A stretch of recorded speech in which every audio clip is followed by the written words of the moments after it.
Welcome back to Liberty Perspective. I'm Joe Marshall. Today I want to do a short show on this for you because I've been kind of inspired a little bit by what I was watching a show, Mark Kulacz, Housatonic, and he was talking about how the population is exponentially increased and showed charts how the population basically exploded. And that world history, and he notes in that show that he's doing, is that it's a history that began in the 1700s. And he asked, what was that happened between the 1700s and the year 2000? You know what I mean? In the year 2000 years. But this is what this book is. The 5,000-year leap is all about too. That's what I kind of wanted to show you that. That, you know, put that up on there and everything. Mark notes in the show that I was watching, he says that, you know, some of the things that have happened since that time is, you know, antibiotics. It's hygiene, soap, you know.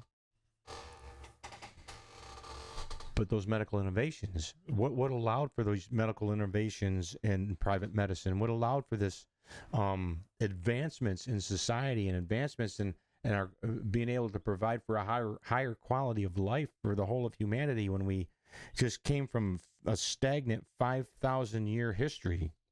We just came from a 5,000 year history of basically no advancements, a horse and buggy kind of medieval kind of technologies, to once America was founded. That's basically in a nutshell what the 5,000 year leap is. You know, basically, we came from that 5,000 years of little to no technological advancements to the moon in less than 200 years once America was founded.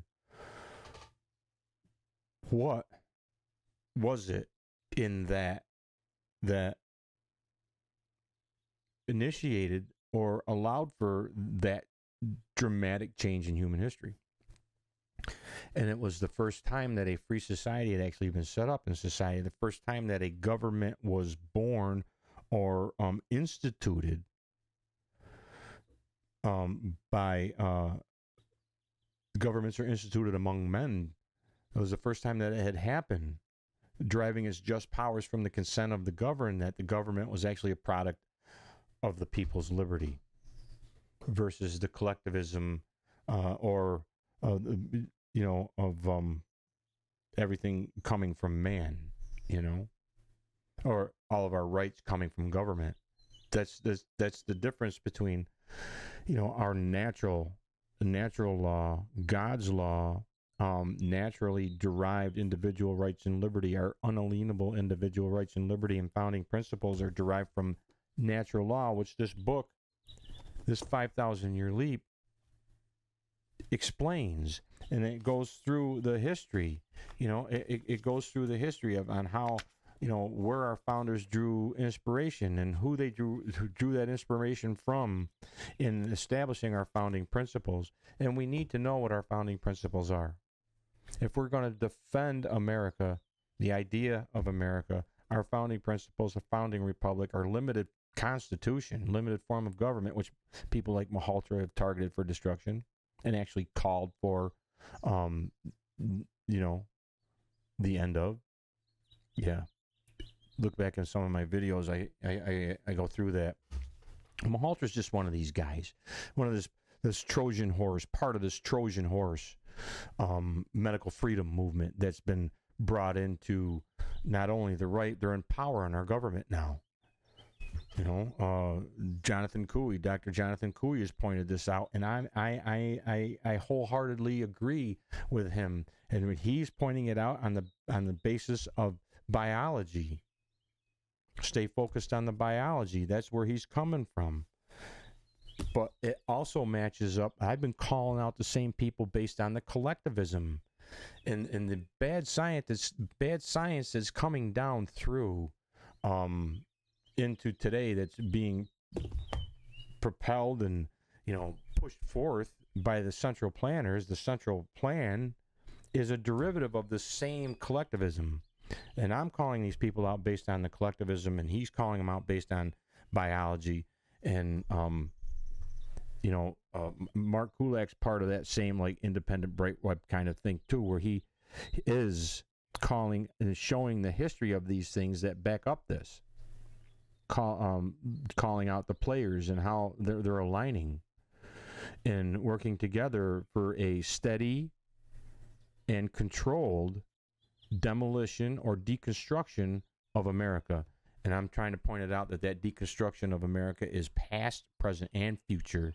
They're going back into our history, and they're changing our history, as I've shown in the show I did with Dr. David Martin, in the interview with Norman Dodd, in that last video I did with Dr. David Martin, where Norman Dodd points out that the Carnegie Foundation, in conjunction with the Rockefeller Foundation, went out and got 20 core people and took them to England and, working with the Fabians or whatever, I don't know.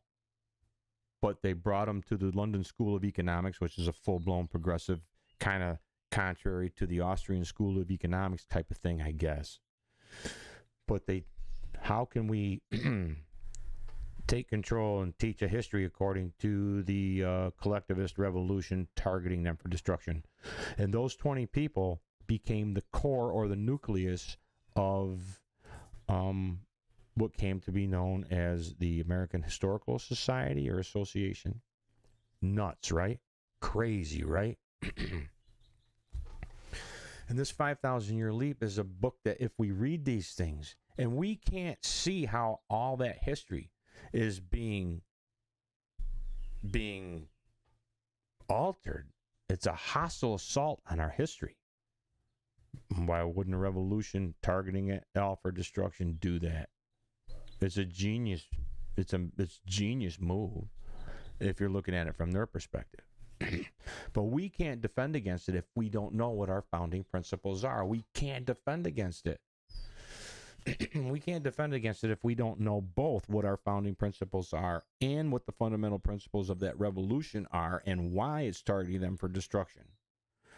We got to be able to decipher both the collectivism and the individualism of our founding, and be able to differentiate. Because if we can't, we're going to get under. We might even adapt some of that collectivism as being patriotic, like the whole populist nationalist movement has done. Watch some of the videos that I've done on or not even just the ones that I've done. Go watch the National Conservative Conferences videos. Google them, look and watch them, and just listen to what they're saying. Where they declare their independence from our founding principles. Yeah. They declare their independence from free enterprise and free markets and individualism. It's my observation after, I don't know how many years it's been going on, a couple decades now, that I've been researching this collectivist doctrine and trying to go back to our founders to see if what this collectivism is actually saying about our founders and founding principles is true or not. And the one thing that I've come to understand is that all the philosophies in the world, is what I see, is that all the philosophies in the world boil down to two. All the philosophies in the world boil down to two fundamental philosophies, and that's individualism and collectivism. Our individual rights and liberty, nature's law, natural law, God's law, absolute truths from which our liberty is born, from which our founding principles are born, are all individualism. Is where free will comes from. The concept of free will comes from an own independent soul. You are a autonomous being with responsibility for who you are and what you are and your morality and your relationship with, God, or it's also free will. So if you don't want to be a spiritual and you don't want to believe in God, well, that's part of free will, and you'll get your comeuppance, in the afterlife or whatever. But you don't owe but your liberty to do these things you owe no man for, which is the opposite for human rights and collectivism, civil rights of human civil origin. No, it's totally the opposite. But this is where I'm going. The 5,000 year leap is crucial to understand what it is. And you know that when I went back into Dr. David Martin, his assault on our founding principles back in history started with, going back against Adam Smith. I've shown in, our founders drew a lot of inspiration from Adam Smith, and who drew inspiration from John Locke, and our founders drew inspiration from both of these people. But you've got the whole of progressive academia out there, led by guys like, Noam Chomsky, going out there shitting on John Locke. Of course, they're going to shit on all these people when, and they contort and pervert that history and twist it around to meet the needs of the collectivist revolution against them, so that we can understand them through the lens of the collectivist revolution that's targeted it all for destruction. It's that simple. And I wanted to show you too is that I showed you that video with Norman Dodd, where he showed this whole 20 core guys that became our historical society. That is not just. Let me see. I got another thing here. I just wanted to show you really quick. And come on, take me a minute here. Okay. This is a study that basically he had them 20 guys that formed the nucleus of the American Historical Society or Association or whatever. But what people don't understand is that I'm doing this for another show, but I just kind of want to touch on this a little bit. Is that this was written back in 2014, but the whole concept of science controlling how the world understands things and the scientists all coming together for a centralization of what science is, the centralization of science, the centralization of understanding. And it began, in the First World War. I mean, in between, they got all these different sciences coming together where they come together for what, I think Huxley was, one of the guys, and they had these different people. I can't think of all their names right offhand, but I'll be getting into it a little bit in another show coming up.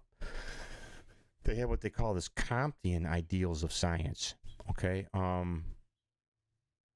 All three lectures grounded their optimism in Comtean ideals of science that did not correspond to the then current distributed situation in international chemistry in different sciences. But see, what's Comtean ideals of science? Comtean ideals of science in this whole centralization of things, they're centralizing our history. They've been doing that for, a century, right? They've been doing that since the early 1900s, right? The Carnegie and Foundation and the Rockefeller Foundations with our American Historical Society. Comtean ideals of science, the centralized of science that was happening starting right after World War I on a global scale. And these Comtean ideals is, there's a lot to these Comtean ideals that people don't understand. And if we don't understand what our founding principles are, we're not going to see the dangers in it. And what just to touch on it a little bit, these Auguste Comte envisioned the end product of his collectivism, of collectivist society, and the ultimate evolution of human society. The end of that would be a single global human organism. A single global human organism, like some giant ant colony or beehive or something, right? With a single queen or table of planners. Okay, so, and he's also the guy who came up with altruism, and people in the collective should just live for the sake of others. Living for the sake of others. Literally From a liberty perspective, nobody lives for the sake of others except slaves and maybe moms and parents. When we would live for the sake of our children. When you become a parent, that's kind of what you do, but it's instinctive. It's something that's part of human nature. It's something that is done through love. Auguste Comte's altruism is done through a Kantian morality where you need to sacrifice yourself for the good of the collective, for the good of society. Because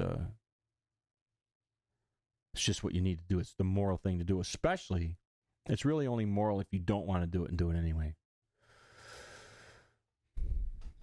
But the other thing about Comtean ideals of science is that, this whole division of labor thing.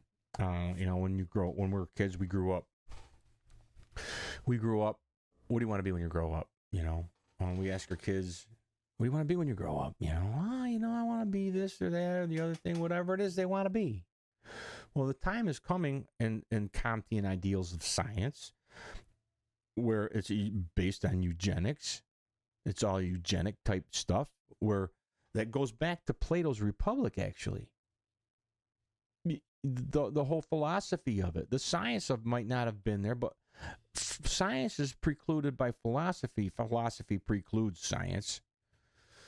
And this utopian philosophy and collectivist philosophy, again, they, like I showed before, they only boil down to two: individualism and collectivism. But this whole utopian society, they bred people. They took the kids away from the parents and they put them in certain schools. I mean, the parents didn't raise the kids willy-nilly. No, they belonged to the state. The state took control of them and they raised them, and then they wound up placing them where they would best fit and best benefit society. Whether they were the police, whether they were the military, whether they were teachers, whether they were garbage collectors or shit scoopers. Who knows what they were doing? But Comte's division of labor was the same thing. There was the replacement of God, and humanity becomes the great being and the bearer of what is moral, the decider of all morality and what is moral and what isn't. Again, God is eliminated from the equation. Collectivism does that. And I've showed before that you can't even essentially present a collectivist society or introduce the concept of a collectivist society or propose a collectivist society without first presenting an argument against the very existence of God. It can't happen. Against the very existence of natural law, against the very existence of natural right. Because this is where collectivism steps in, where the whole concept of a state of nature, according to Hobbes, people like Hobbes or Rousseau, okay, is that it's chaos. It's a war of every man against every man, and until people come in there and human sources, planners come in there and they establish laws that prevent people from doing certain things. They prevent people from stealing from you. They prevent people from killing you. That you can have nothing until those people come in there and establish human laws in order to force you to be free and force us to be free through compliance of law, through there's no such thing as justice or nothing just until after those laws are presented and enforced. And through the enforcement of it, we're forced to be free, and only then can there be such a thing as justice, or what is just, because law establishes what is just or unjust through its enforcement. That goes back to Plato as well. It's nothing new. It goes back to Plato. So Plato's Republic. But this whole Comtean thing here is the same thing, where that the whole division of labor we're no longer going to be able to ask, what do we want to be when we grow up? Our children or grandchildren may not be able to ask to even be asked, what do you want to be when you grow up? If this shit comes to fruition. Because you go back to Common Core education. Everybody was kind of in an uproar about that a few years ago, right? And it's centralized education. Oh, it's a big deal. Well, depends on what that centralized education is, right? But one of the things that they do is the data mining. Remember, there was a big concern about the data mining that was going on. They were sending computers home. They were sending everything home. Now they got their phones. They got monitors, different ways to monitor the progress of kids. They're data mining on everything and anything that they possibly can, and they're storing it. So now all these kids growing up through school, they have electronic records. They have permanent records, as long as the power's on, for an information on every single individual, their likes, their dislikes, their strengths, their weaknesses. Wow. So now, all of a sudden, the state has the information there, and now we've got a population decline coming. The population pyramid is coming. This is just another thing to throw in there for your consideration, is this whole population pyramid, as the population become inverted, and we have less and less and less children, okay, to fill the jobs that need to be run, that are needed to be filled in order for a society to be run proper. Well, we're going to need garbage men. We're going to need street sweepers. We're going to need, farmers. We're going to need this and that and the other thing. There's not going to be any more private businesses looking for people to hire. They're all going to be government run. They're all going to be that this collectivism comes to fruition, which it gets closer and closer every day. They're not going to be able to pick and choose their job. The jobs are going to be chosen for them according to the data on them that's been being mined their whole life. We need doctors. We need nurses. We need this, that, and the other thing.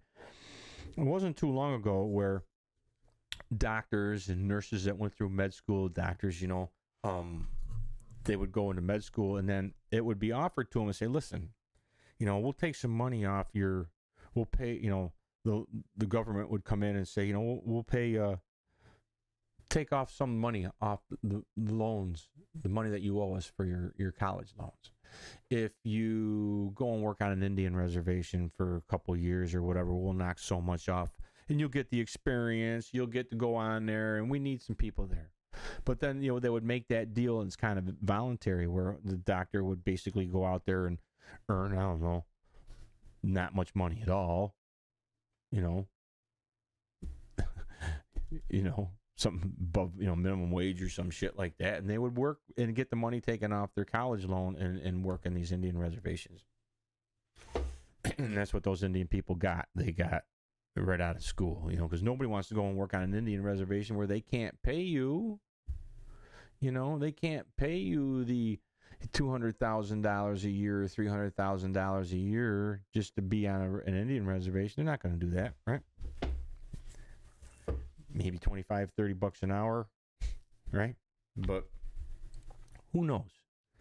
Either way, it was voluntary, but the time is coming when you take into consideration the population pyramid, there's least amount of people, there's less and less and less amount of people to fill these jobs, and then more and more jobs that need to be filled, and they're not going to be able to let you pick and choose willy-nilly where you want to fit into. No, they're not going to allow that. And this is all Comtean division of labor. It's all the same shit. So there's a lot to the centralization of science that comes through. Another thing that Comte came up with was sociology. The same sociology that they've been teaching in our schools, the humanities and whatnot and all that shit, right? So you've got the sociology. And what sociology is, you see sociology or sociologists underneath all these freaking professors and all these different people when you look at their credentials, and they put it right out there. But what this sociology is Comte established that as the queen of all sciences. Called it the queen of all sciences. I don't know if he called it that or somebody else said it, that's what it was, but it came to be known as the queen of all sciences. And it's where the planners, now picture this, okay? And this, you're talking biology, you're talking math, you're talking engineering, you're talking any and all sciences, and all the knowledge and advancements in any of these sciences that come down through are all thrown into the funnel that filter down through sociology, where the planners can use that information to determine what aspects of it and how it could be best utilized to further the evolution of human society towards that end goal of a single global human organism. Can you see it? So when you are centralizing science, you're centralizing the science under this Comtean ideals of science. It's been happening. Huxley did it. The whole UNESCO, United Nations, is all the same shit. The World Health Organization, WHO, is all the same shit. One Health is all the same shit. Centralizing all the tenets of collectivist revolution, and codifying all of them into a overarching global health laws, global governance health laws. That's what One Health does. And that One Health wouldn't exist if it wasn't for Housatonic jump shit. It couldn't come into fruition if it wasn't for Housatonic jump shit. It couldn't come into fruition if the whole narrative about gain of function wasn't there. It just adds to the need for that One Health. So you can start to see where this collectivism and the science that's coming down through in this fake, freedom health movement shit that they're not calling into question. They're not calling into question. And they're actually advancing the same collectivism. You've got Malone out there promoting anti-capitalist works of the people like Naomi Klein and her, what they call it, disaster capitalism. You've got James Thorpe, Dr. James Thorpe out there pushing Naomi Klein's disaster capitalism, and he actually wrote, and I did 2 shows on the Thorpes, his wife and his family, on how they are basically pushing the full-blown communism. They have a paperwork. It's a 4-part paper called Disaster Capitalism, Dr. James Thorpe and family. And I go over that. So it's all the same. It's the same. It's the same malevolent program that's being instrumented against us. Matthias Desmet out there doing the same thing, pushing, furthering this global collectivism in the Comtean, ideal of science. Malhotra doing the same shit, right? And you've got people out there, supposedly American patriot shows that are out there like Shannon Joy that are platforming all these people, platforming all these full-blown collectivists as some sort of freedom movement. It doesn't make any sense. Doesn't make any sense. But that's what collectivism does. I call it the Great Deception. And I wrote my book, Last Call for Liberty. You can see behind me there. The 3rd chapter is titled The Great Deception for a reason. It literally sells actual freedom and liberty as slavery and actual slavery as freedom. It's topsy-turvy. It is topsy-turvy. And if ever there was an evil on earth, collectivism is it. Do you see what I'm saying? For a multitude of reasons, some of which I've gone over here today. But I just wanted to show you that this whole centralization of science is coming.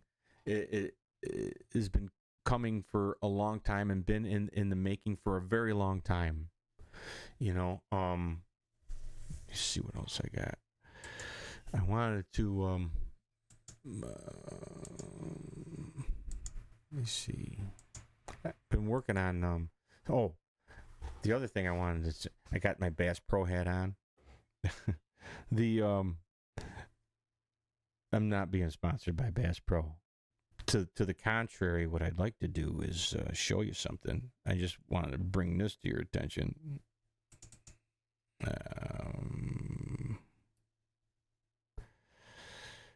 Let me see something here.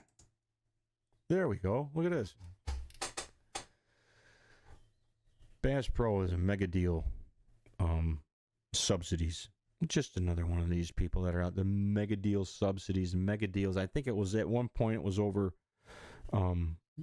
so many million, but they just changed the definition. But you could see here, and this is from Subsidy Tracker, and they go, parent company Bass Pro. They're based out of Missouri, but it just goes to show you billions. You're talking billions in subsidies for Bass Pro. They've kind of joined up with and hooked up with Cabela's. They bought out Cabela's, but there's pages and pages, going back to the early 2000s and all the way up into today. Some of the major subsidies. So that's why I'm wearing my hat. I'm wearing a hat. It's just another, just to throw that out there. Every once in a while, maybe I'll wear a hat or a shirt with a logo on it. That's just to point out the fact that they're a mega deal subsidy. They're on the tit. You know what I mean? So basically, nothing more than public-private partnerships. Just one of those things that you can. But I wanted to take the opportunity in this to read you something out of this. To read you something out of this book. I don't have a camera. I don't think. Let me see something here. Let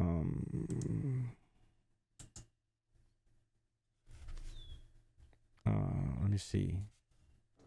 Do I? Let me see something here. Oh. Yeah, I do. I guess I can kind of, I don't know how to zoom in, but I guess you can follow along here a little bit. I want to read, this is from, like I said, it's 5,000 Year Leap.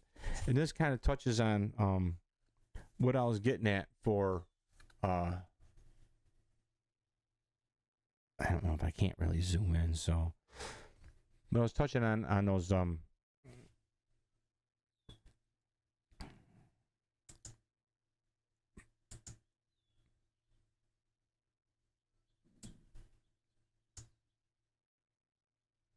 the hell? Hang on a second. I'm trying to figure this out.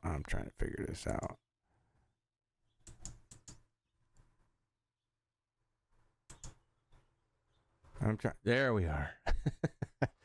Anyways, I wanted to read this page. It's out of here. 5,000 Year Leap. It's page 180. Just wanted to read you a couple pages really quick so that you can see some of the things that come from our founding principles that Dr. Martin was flat out shitting on and perverting. So just to give you that contrast, just really quick, I just wanted to show you this. And okay, I'll get this centered here. Okay, Adam Smith's free enterprise economics, tried first in America. Okay. Other writers in Europe, such as the physiocrats in France, were advocating a free market economy, but nowhere on earth were these principles being practiced by any nation of size or consequence. Therefore, the United States was the first people to understand the structuring of a whole national economy based on the basis of natural law and free market concepts described by Adam Smith. Among other things, this formula called for the following. Specialized production. Specialized production. Let each person or corporation of persons do what they do best instead of, versus, like I was telling you, just versus what do you want to be when you grow up versus the centralized, labor as like Conte put forth, right?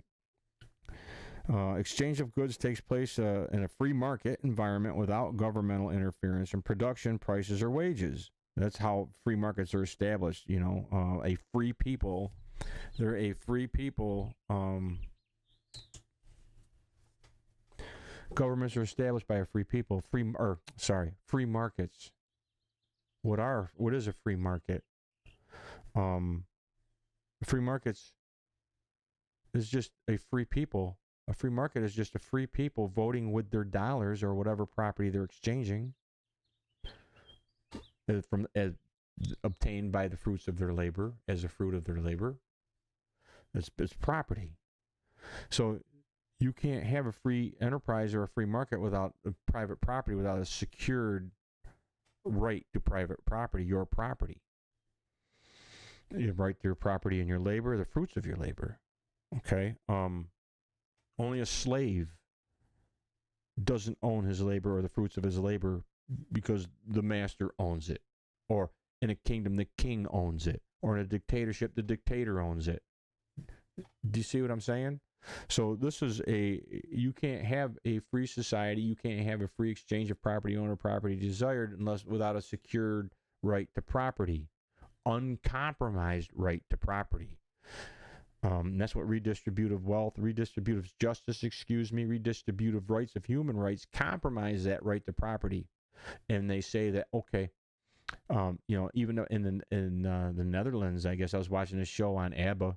They were saying that ABBA, when they first started coming out over in the Netherlands, they had an 85% tax rate. That means the government owned 85% of the fruits of their labor. It's kind of nuts, right? How are you ever going to get ahead? Well, you weren't allowed to really be independent over there because they used all that money to pay for all the subsidies, to pay for all the positive rights that the government was saying that you had coming. You know what I mean? So here, check this out. All right, let's get going on this here a little bit. I hope you can see that. I don't know. I can't, I'm sorry. But prices are regulated by competition on the basis of supply and demand. If the collectivist doctrine hates competition, you'll see that a lot too. Profits are looked upon as a means by which production of goods and services is made worthwhile. You use those profits potential prosperity as a means and to be able to pursue an independent happiness. Because how can you pursue an independent happiness if you're in eternal poverty? The only thing you could do is sit there on your knees with your hands out, right? There you go. The competition is looked upon as a means by which quality is improved, quality is increased, and prices are reduced. Competition. The role of government in economics. The founding fathers agreed with Adam Smith that the greatest threat to economic prosperity is the arbitrary intervention of the government into economic affairs of private business and the buying public. Historically, this has been usually involved fixing prices, fixing wages, controlling production, controlling distribution, granting monopolies, or subsidizing certain products. Yeah, because they want a centralized economy. That's how we got into this whole freaking that's how we got into all this freaking solar panels things being shit all over our area, and these windmills being shit all over our mountaintops. All those things are subsidized. It's all government money. It's all government public-private partnerships pushing, DEI, ESG agendas, 2030, anti-free market, anti-free enterprise, anti-individual liberty, anti-limited government constitutions. Right? All based on the redistributive human rights. That's what central planning is. That's what centralized economies are. I just want to read another little thing here for you. This is the first time I've ever done this with this camera. Maybe someday I'll figure out how to actually zoom in on this thing. I don't know. But anyways, after 1900, Adam Smith got lost in the shuffle. Okay, this book points out, he says, in spite of the fact that the fruits of free market economy were making the United States the biggest and richest industrial nation in the world. Yeah, 5,000-year leap, okay? The beginning of the 20th century saw many prominent and influential leaders losing confidence in the system. These included wealthy industrialists, heads of multinational banking institutions, leaders in the academic world, academia, and some of the more innovative minds in the media. The feverish restlessness was taking hold in similar circles in Europe. Yeah, this was a whole global thing, right? But you can see here that, you know, let me see. Yeah, I mean, who are they? The wealthy industrialists, heads of multinational banking institutes. They were the people calling it into question, right? Because they're not free market people. They're anti-free market people. They're the capitalists. We're told that these are the capitalists.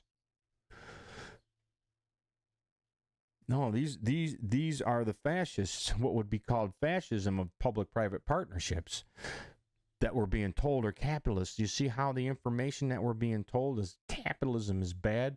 Well, capitalism was a Marxist word. Marx came up with capitalism, but what was he calling capitalism? Free enterprise.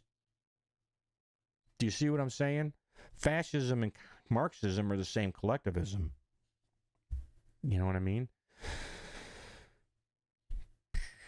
Even though, you know, communists and fascists hate each other, they're the same collectivism. They're the same socialism. Whatever, you know. But anyways, let's get back to this a little bit here. Okay, the problem of the day included a number of large-scale strikes, the rise of powerful trusts, the mysterious resurrection of boom and bust cycles. Okay, this was okay, and the rise of a new populist movement. I don't know if you can see that here, but the rise of a new populist movement in which certain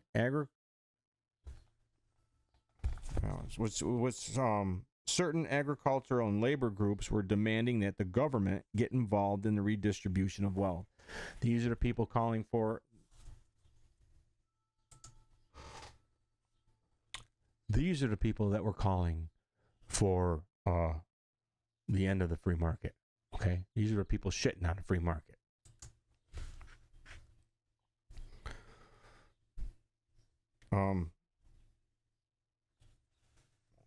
Okay, many of these problems were either caused or aggravated by the very people who were demanding a new system. Right. Exactly. See what I'm saying? You see what I'm saying? This is exactly it. The new system would involve extensive government regulation, if not outright expropriation of major industries and natural resources. In Europe, certain confederations of wealthy families had gained control of their respective governments and were making a financial killing. Some of the wealthy families in America coveted the rich government monopolies of their transatlantic cousins. It was in this climate that Adam Smith and the free market economy fell out of favor. Okay, I just wanted to show you that we have already discussed the rise of intercollegiate socialist society, which was built on major university campuses as a vanguard of a new era.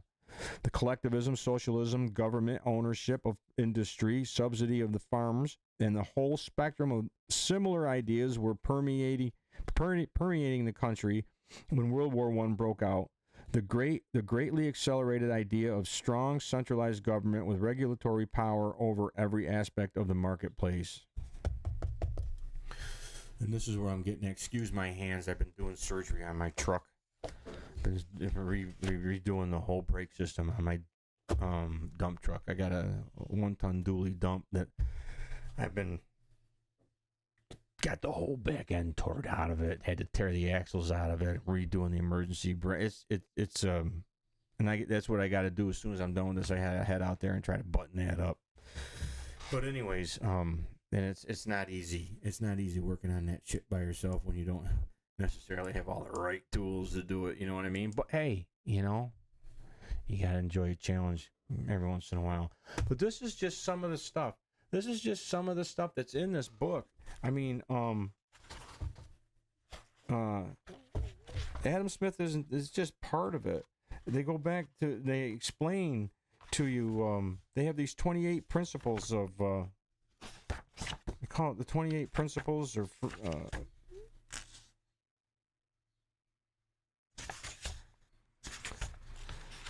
basically, they even talk about, some of the people, this guy here, Cicero, all the way back to Cicero, and what our founding principles, where they came from, where the inspiration from them came from.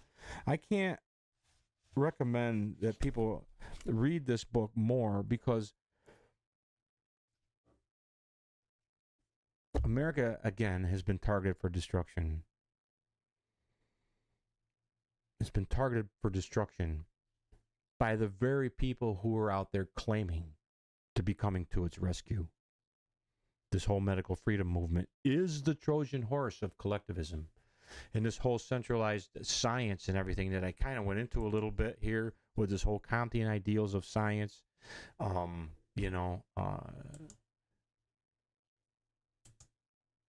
in this deal here with let me see if I could. Yeah, there it is. In this video, when I did this last video on David Martin, a welcome attack of American values. I mean, in 1826, even in 1826, in the early 1800s, with the Transcendentalist movement, they were assaulting, full-blown assault on America's founding principles, and it was welcomed with open arms even in 1826. But this show that I showed you here on Norman Dodd, remember, go back and watch this video. It's right here about 1552, as you can see in this video. Maybe it's a little bit before that. But here, let's just talk about, let's listen. And that culminates in a 7-volume study, the last volume of which is, of course, in essence, a summary of the contents of the other 6. And the essence of the last volume is the future of this country belongs to collectivism administered with characteristic American efficiency. That's the story that ultimately grew out of, and of course was what could have been presented by the members of this congressional committee to the Congress as a whole for just exactly what it said. But they never got to that point. This is the story that emerged from the minutes of the Carnegie Fund. That's right. Carnegie Endowment That's Fund. right. And but this is what I'm saying. They went back and they're changing our history. What do we as Americans, what chance do we have and our children have of ever hearing a proper defense of our individual rights and liberty, of what our actual founding principles are? They're not going to hear it in the schools that with the critical theory, critical race theory is just part of critical theory. The larger critical theory, the whole pedagogy of the oppressed, which is what it originated. They had Paulo Freire, I think the guy's name was, out of Brazil or some shit. I don't know, some communist. Okay, well, they have this comes up with this, pedagogy of the oppressed, which is critical curricula and critical to teach people how to have the critical conscience and be aware because they're only being taught all things critical of the society targeted for destruction. That's what critical theory is, what critical pedagogy and critical curricula are. They teach the kids all things and only all things critical of the society targeted for destruction, which just in this case happens to be ours. And the whole of the Western free world as it once was, I guess, I don't know.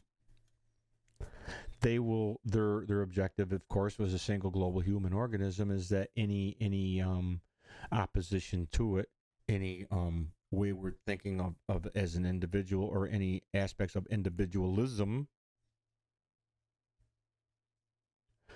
which we'll be getting into too, are actually all that will be abolished. They will be expunged from the face of the earth for all time, past, present, and future. Pol Pot called that shit year zero.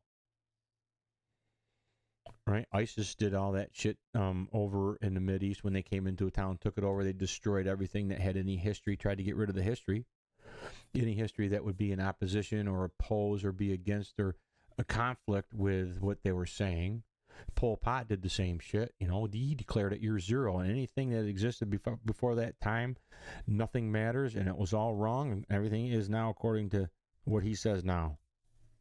Anybody wearing glasses and that shit that seemed to be smart or might be aware of something different, they just killed them in the killing fields, right? Made them dig their own grave. And he didn't even let people shoot him. He says, it's a waste of my good bullets, man. Right? This whole individualism thing, too. I got something on that. And I want to show you something here. I'm working on this for a future show. But let me look this up for a second here. Let me look this up here. I'm looking something up here.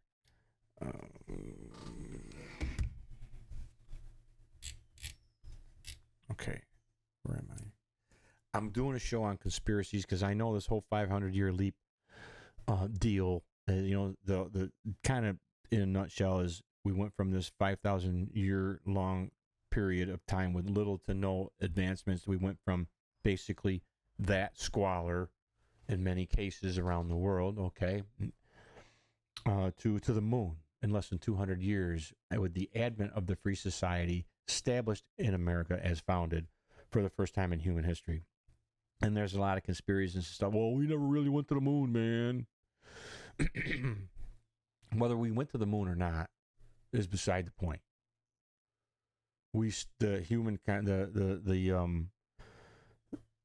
The quality of human life has exponentially been increased. The population of humanity has been able to exponentially increase. Technologies have been able to exponentially increase due to the ability for the free enterprise and the innovation and the competition that brought. And to say, hey, I actually get to keep the fruits of my freaking labor on this, right? But I got this whole thing about conspiracies, and I want to touch on this whole individualism thing and where they're coming. Hang on, I'll be right back.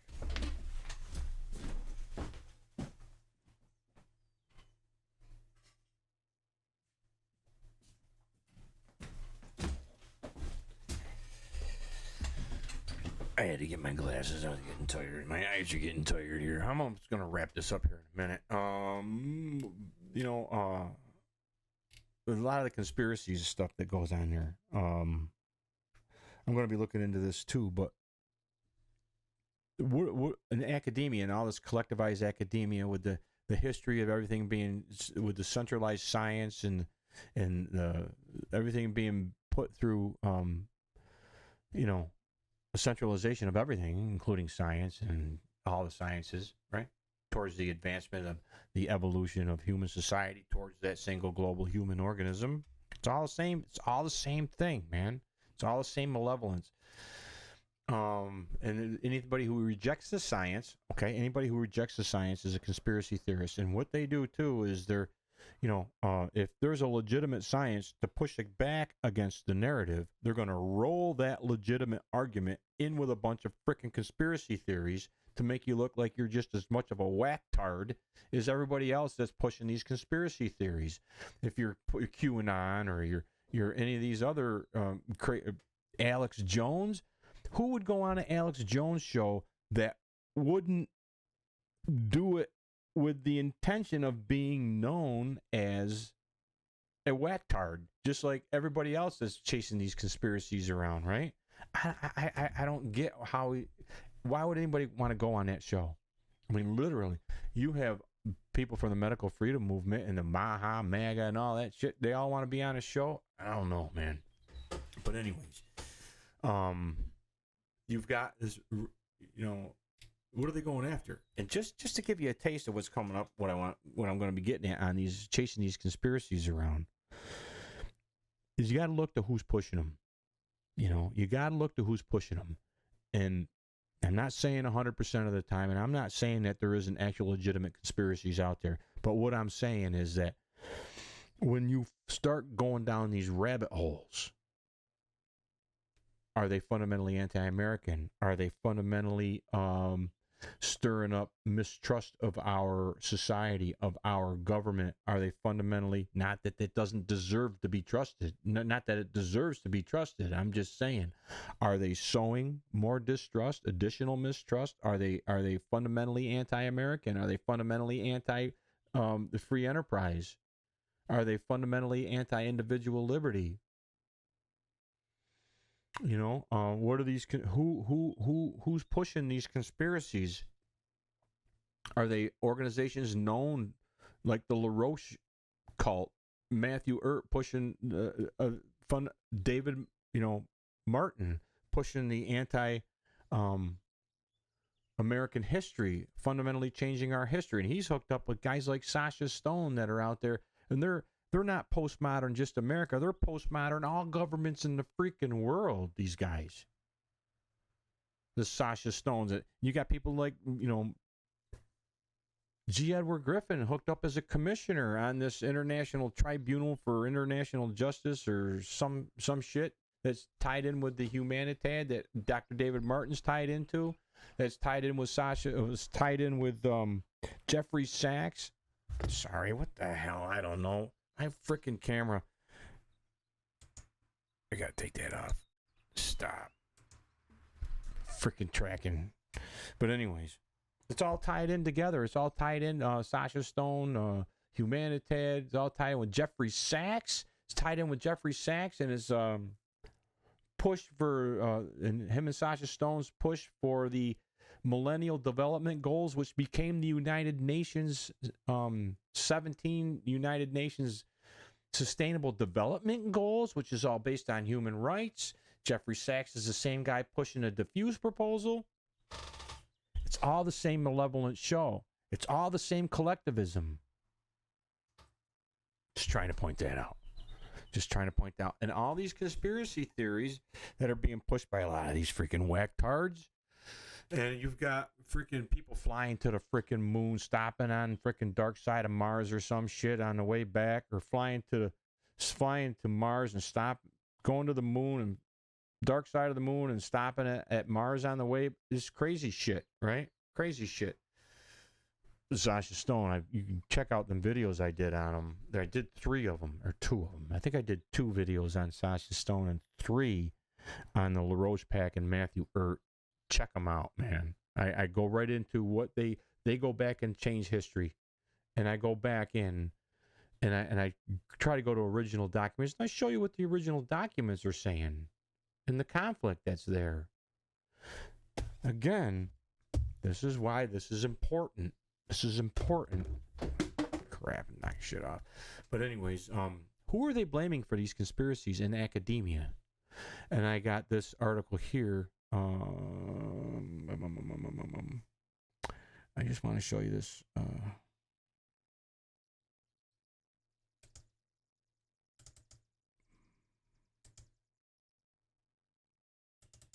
Here it is. This is show prep that I'm putting together for a future show, but I just want to give you a taste of what's going on here. Scientists discover the reason people believe in conspiracy theories. Oh, we find a previously unnoticed common thread between believing in creationism and believing in conspiracy theories. So if you believe in God, you believe in conspiracies. It's just like Noam Chomsky basically said of John Locke. Well, he believes in God, and he believes that, God's laws is it. And then him telling us what is right and wrong in the morality gets translated to, he says that the people cannot know, so therefore they must be told what to believe. Do you see how that gets misconstrued? But anyways, if you believe in God, you believe in conspiracy theories. Creationism.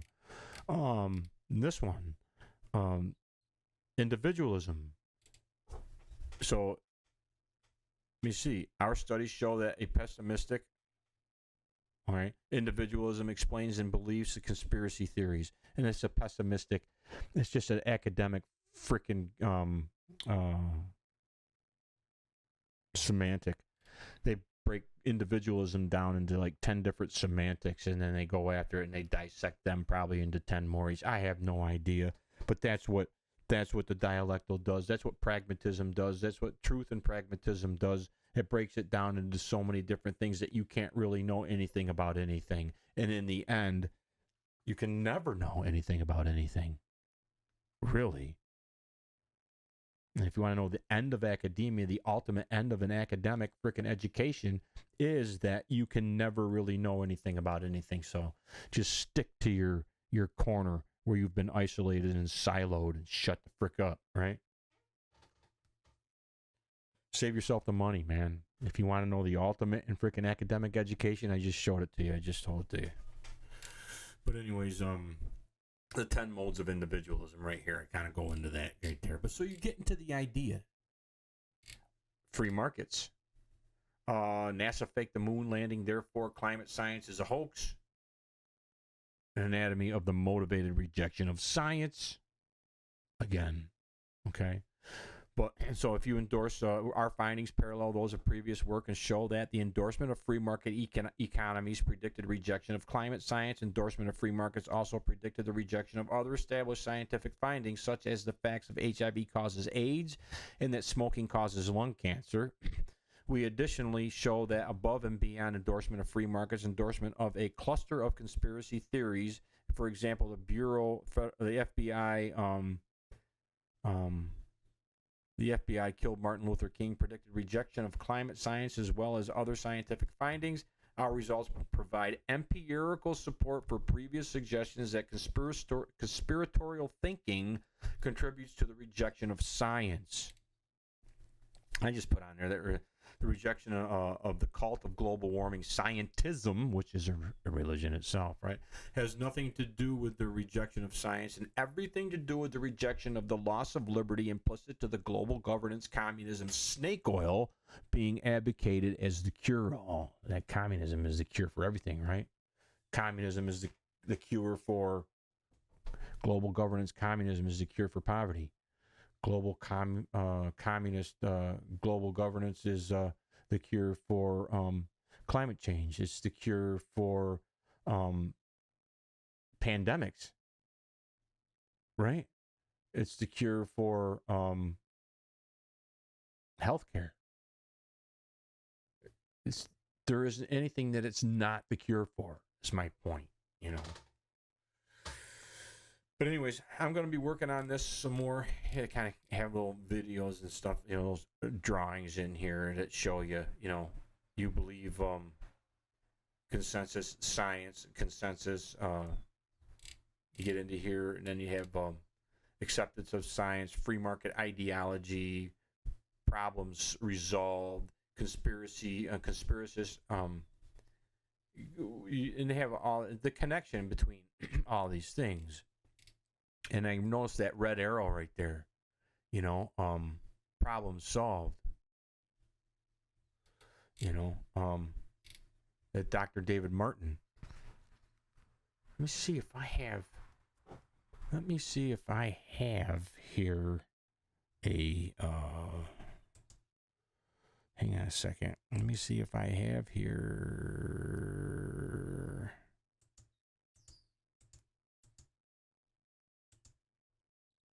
Let me see if I have something here ready to show you. Nope. I don't. But Dr. David Martin basically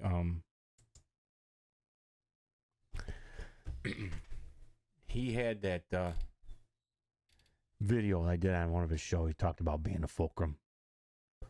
He talked about being a fulcrum. If you go back and you watch that, how it's not the lever that causes change. It's where you need the fulcrum. And the fulcrum is what important. And he talks about be the fulcrum, be the change, be the fulcrum. He's talking about being a fulcrum ninja or some shit. So he's saying you got to implant yourself. You got to plant yourself into whatever it is that you want to change. So that's what these guys are doing.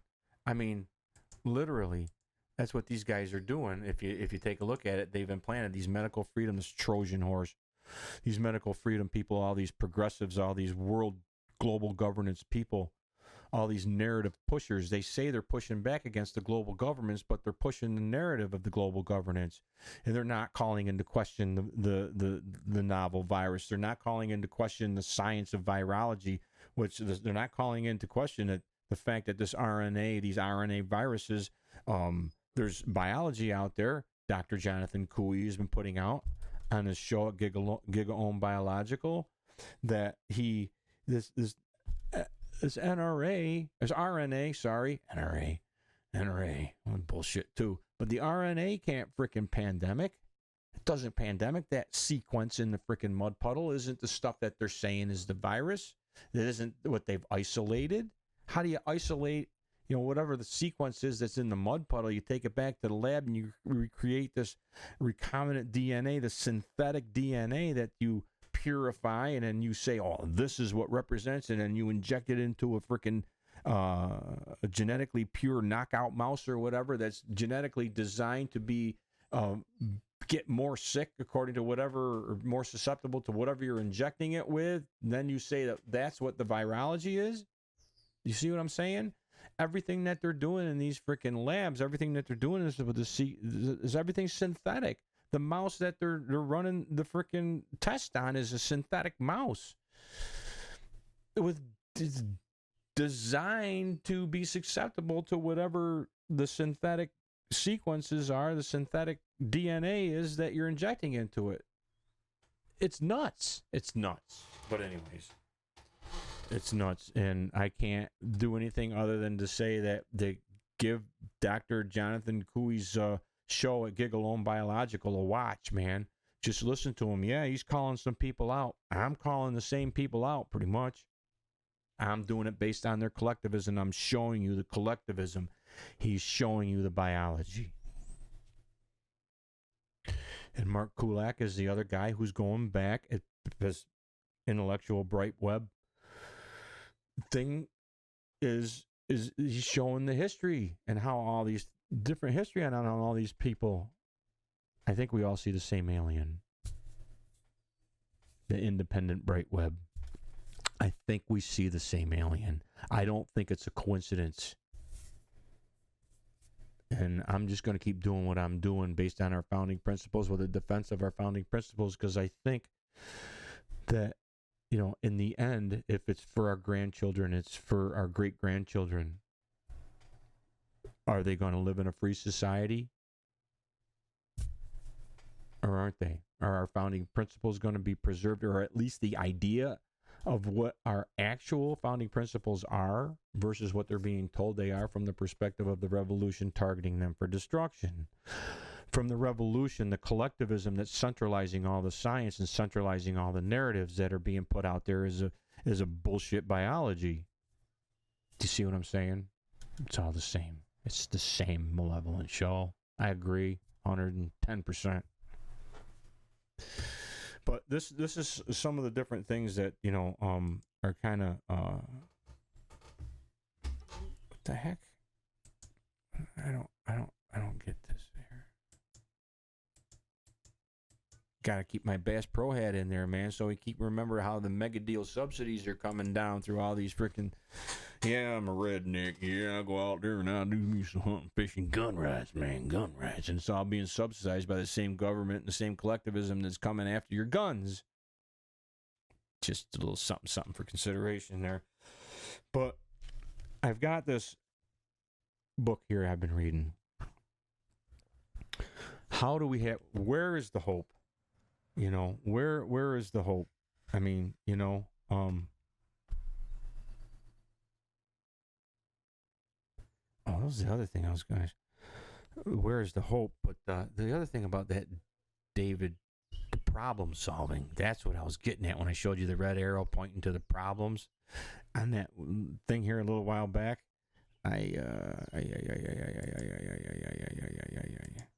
Oh, yeah. Before I almost forgot to show you this, but I almost forgot to show you this. There. This red arrow, the problem. If you go back into that show with Dr. David Martin, as I was talking about that show, I forgot what my point was on it. Holy cow. But he's saying that there's no problem solving.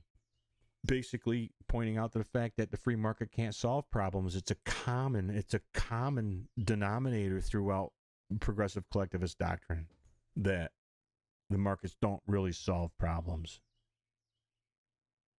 Do you see what I'm saying? Problems resolve. They don't solve problems. And they talk about the myth. The myth. Let's see if I. Oh, sorry, didn't mean to do that. I don't know how that happened there.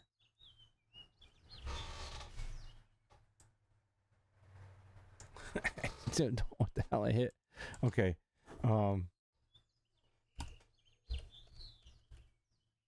Myth. I just hit F7 on here, or Control F, and I punch a word in the myth. I'm looking for myth, the big myth. Okay, like this right here, the problem solving. I got it. Okay, now I know where we are. All right, you can see that exposing big free market myth with author Naomi Oreskes, because they bring her name up in this article too. But I just wanted to show you really quick. Describes the big myth. The idea of free markets is something that exists into itself, and the big myth of the free markets. She's talking about the myth of the free markets. These people are the invisible hand of the marketplace will solve our problems. It's the myth. And in that video with Dr. David Martin, he talks about the myth of our systems that we have in place of solving problems, which is he's talking about free enterprise. I just wanted to point that out too. I get going on tangents. My brain is actually ahead of where my mouth is, and I forget what I was going to say sometimes. But back to where the hope. Where is the hope? You know, that we have for pulling out of this. If our history is being changed in front of us, as it goes back, the Carnegie Foundation had been doing, with the Rockefeller Foundation had been doing, and even our historical associations are all about the fundamental transformation of our history. They're undoing our history. They're undoing our present. They're undoing our future. And kind of, I get a little inspiration on this. In this book right here, it's called The MIG Pilot. And I was a kid in high school. I was a freshman in high school when this book, came out. And it's a story of a guy by the name of what's the heck's his name? Victor Belenko. Victor Belenko. He flew his MiG fighter jet, Russian. He's a Russian guy.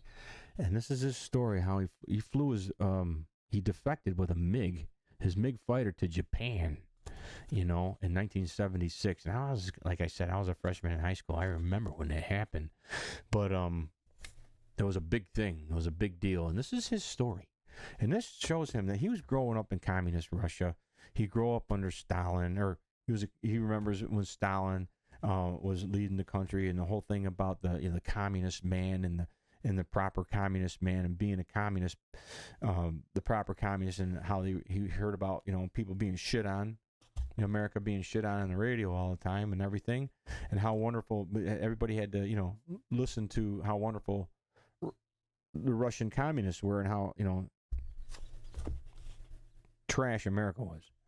But even in those circumstances, when all these people heard and all these people saw 24/7, 365, every single year in and year out, that's all they heard is propaganda. And somehow this guy saw through the veil. Somehow this guy could see the bullshit. Somehow this guy, I'm sure he's not the only one.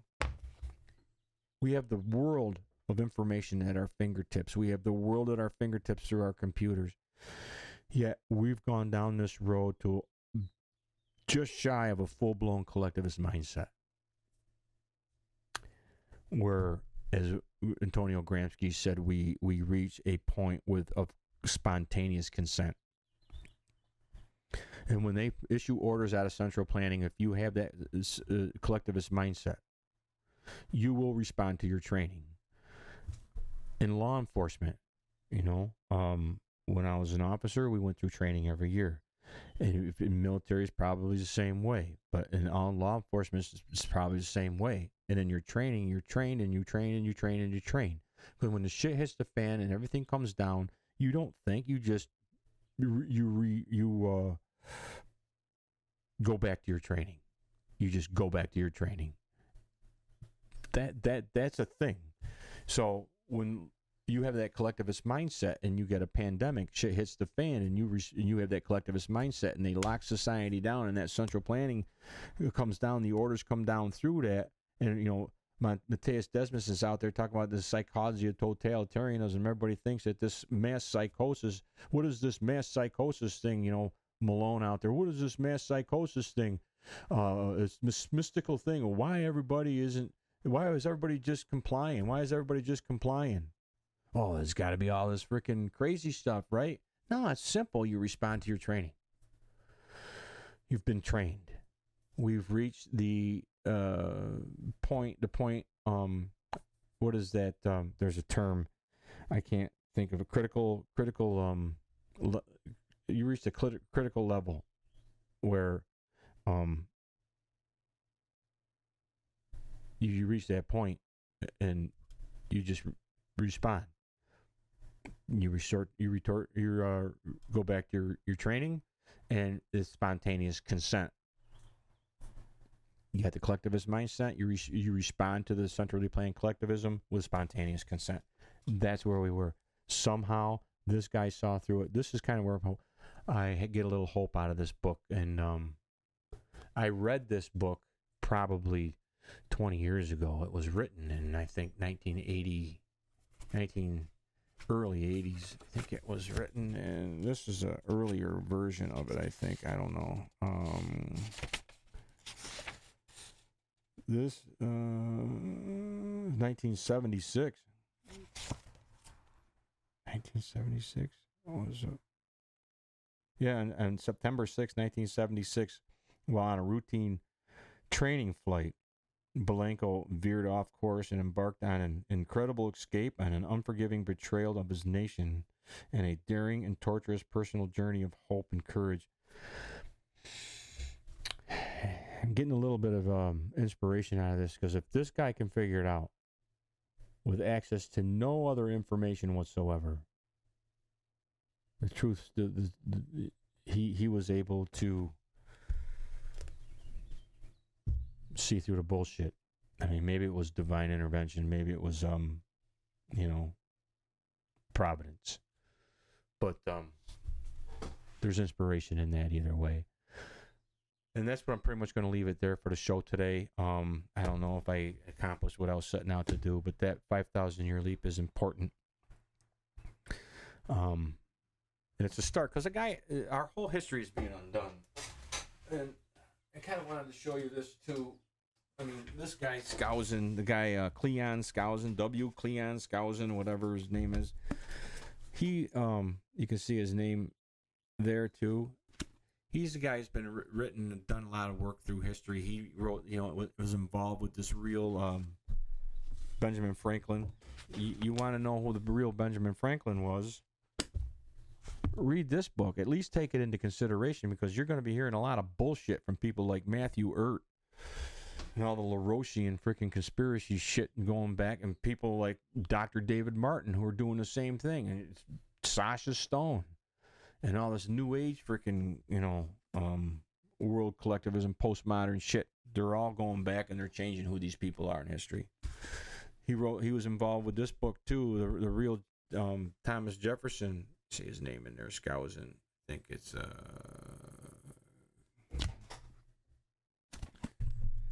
can't see, it's on the bottom. Skousen. There you go. And he was also in this book, George Washington, involved with this book.